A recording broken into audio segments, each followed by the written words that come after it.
Hey, how's it going? I'm Link, so today I'm going to show how to get at least 9,000 points on the Knighthood boss battle against Kelak on Hell difficulty for week 6. So for this week, the missions are clear within 8 turns, clear after dealing 300,000 damage or more in a single attack, remove 6 debuffs from allies using cards with the Purify effect, as well as defeat the last enemy with a Giant Hero skill. So for the Giant Hero mission, we are of course going to use the Yan. We are going to use her ultimate, which is a Quell type ultimate, so make sure you do have her taunt up when you actually ult with her to deal a little bit of extra damage, depending on your ult level, I believe. But the nice thing about her ultimate is, of course, it heals us, and like the more HP points you have is gonna translate to more points at the end, so that's why we're using her.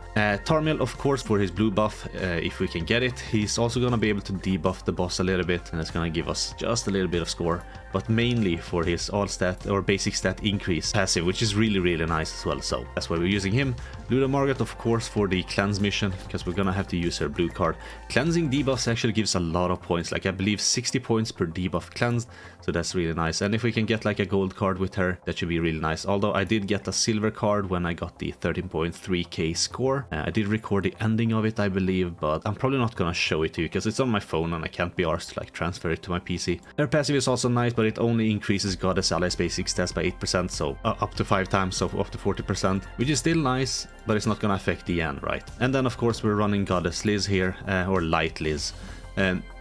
I don't know why I always call her Goddess Liz. Like, that unit has broken me. But anyway, so she's gonna increase her basic stats by up to 24%, and then she's also gonna increase her own all stat by 15% for 5 turns. Now this is important, simply for the reason that we only have 8 turns to clear it in. So if we wanna keep that all stat to like maximize the number of points we're gonna have to get, we are of course gonna have to get that sort of particular passive. We have to use a total of 6 skills on turn 4 if we wanna like finish it off on turn 8, or on turn 3 if we want to finish it off on turn 7. Her ultimate is also kind of nice if you can get it off like turn 2 or something on the second phase. She could potentially help you save some like blue buff cards with Luda Margaret, so you don't have to cleanse the debuffs. And if one of your units dies, they will of course just simply get resurrected, which is nice. Now the gear I have on them are of course HP defense on all of them, just for the points, as well as the subunits or the associations. I do believe I have HP defense on these two and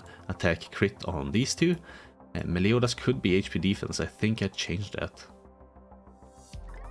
Yeah, so he's HP defense as well, but I think Zariel's gear is attack crit. The artifact card set, I auto set it to HP, and I'm eating HP food, so yeah, let's just see how it goes. Alright, so what I like to do turn 1 is to just attack with each of these units once and then move a Dian card. That way I'm inching myself closer with everyone's ultimate. I'm pacing myself not to get Liz's passive activated too soon, because I do need to activate it on turn 4 if I want to like finish the boss off on turn 8. Otherwise, if I sort of see that I'm getting like unlucky card draws, I will probably activate her passive on turn 3 and try to kill the boss on turn 7. Now, why I want to sort of get everyone's ultimate or inch closer with everyone's ultimate is because when you actually transition into the next phase, you will lose 3 ult gauge orbs. So if you have full ult gauge orbs, you will of course get, what's it called? 2 ult gauge orbs by the start of the next turn or the next phase. Now this is the best case scenario, is that he applies 2 infect cards to 2 of your units and then does the poison breath. Now why this is the best case scenario is because when you actually cleanse debuffs, we're of course gonna complete the mission turn 1 instantly, but we are also gonna get 60 points per like debuff removed. The absolute worst case scenario is if he has 3 of these infect cards and he attacks 1 unit. That's just 60 points and you're losing out on so much. It's usually 4 or 5 debuffs, but sometimes he attacks with 2 infect cards first and then the AoE. Sometimes he attacks Tarmiel and then AoEs and then tries to infect someone else, and of course he won't be able to infect them. This is of course the best case scenario, because every single one of these points is gonna at the end equate to like 120 total points.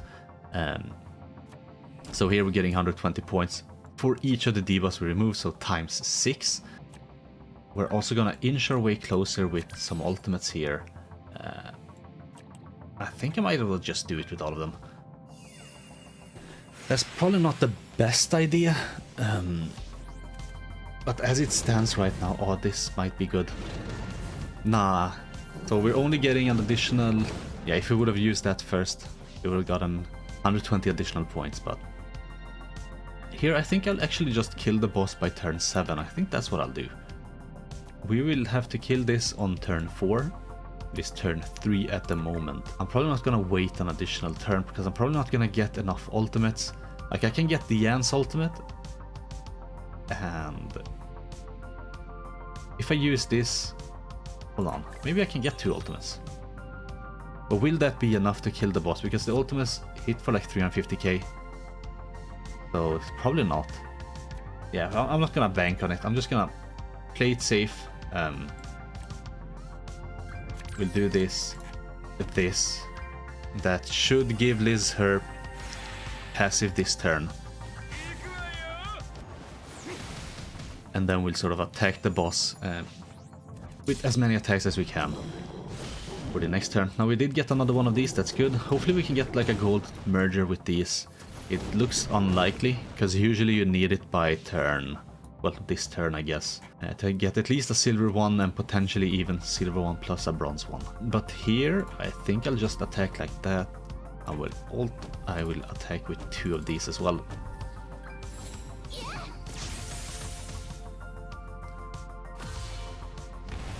Alright, that's good.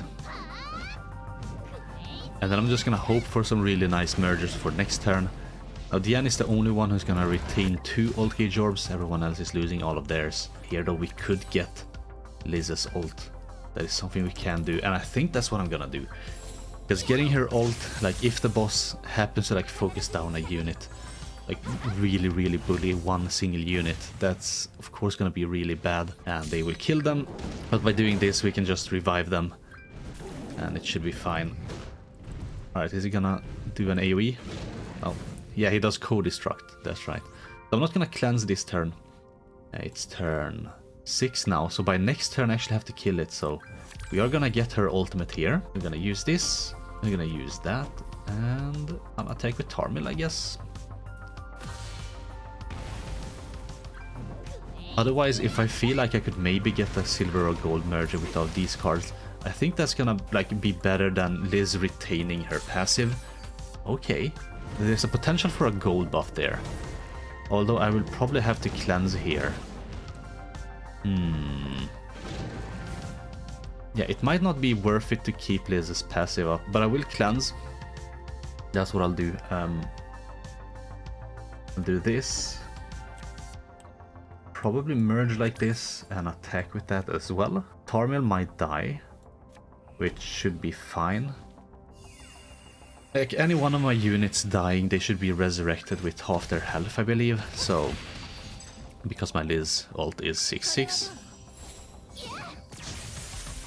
There we go, he lost the final buff there. Ah, that's unfortunate, we're getting a silver buff, that's all we're getting. Silver and a bronze buff. 15% attack instead of up to 45. We're able to at least cleanse one more debuff. Getting a silver buff that's only 18% at HP related stats. The best one, that gold, gives you 30. Only one of these, of course, and we're not getting any basic stats from that either. I don't think this is gonna be anywhere near 12k. Maybe 11.2, that's what I'm feeling. Somewhere around those lines. Like, it's not a bad run at all. And it is, of course, gonna give you enough points to, of course, clear the shop, of course, like, place nice, kind of high, I guess. 12.3, that's very surprising. I think that's because I like removed so many debuffs. Yeah, 1080 points from that, and that is by multiplying by 2, right? Yeah, it has to be, because it's 2000, 1000, 1000, 1000, and like the rest, and then minus some. No, it is before, so it's the 6100. Oh my god. All right, that's a very surprising run, honestly. We didn't get like Liz's passive up. We had some really shitty silver and bronze buffs. We had a silver taunt. Like, if you can get gold buff, gold taunt, then ult while also having Liz's passive up, that is probably gonna be 14k score. And if you can cleanse like a couple of times as well. I think cleansing might even be better, because you saw the score I got from just cleansing. That's crazy, man. Yeah. I think that's gonna be it for this video. Hope you found the guide helpful, or at least a little bit useful. Hope it helped you at least get all the rewards, like, so you can get all the rewards or whatever. But yeah, I think that's gonna be it for me. Thanks for watching, hope you have a wonderful rest of your day, and yeah, I guess I'll catch you in the next one. Bye.